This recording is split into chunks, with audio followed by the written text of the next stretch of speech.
সুকুমার রায়ের, তাই তার প্রতি শ্রদ্ধা নিবেদন করে তার একটি কবিতা, জীবনের হিসাব। বিদ্যে বোঝাই বাবু মশাই চড়ি শখের বোটে, মাঝিরে কন বলতে পারিস সূর্যি কেন ওঠে? চাঁদটা কেন বাড়ে কমে, জোয়ার কেন আসে? বৃদ্ধ মাঝি অবাক হয়ে ফেলফেলিয়ে হাসে। বাবু বলেন, সারা জনম মরলি রে তুই খাটি, জ্ঞান বিনা জীবনটা তোর চারি আনাই মাটি।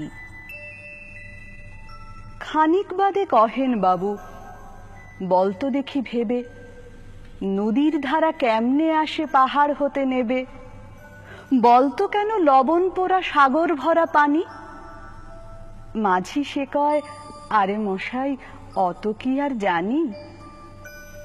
বাবু বলেন, এই বয়সে জানিস নেও তা কি, জীবনটা তোর নেহাত খেলো, অষ্ট আনাই ফাঁকি। আবার ভেবে কহেন বাবু, বলতো রে বুড়ো, কেন এমন নীল দেখা যায় আকাশের ওই চূড়ো? বলতো দেখি সূর্য চাঁদে গ্রহণ লাগে কেন? বৃদ্ধ বলে, আমায় কেন লজ্জা দেছেন হেন? বাবু বলেন, বলবো কি আর, বলবো তোরে কিটা, দেখছি এখন জীবনটা তোর 12 আনাই বৃথা। খানিক বাদে ঝড় উঠেছে, ঢেউ উঠেছে ফুলে।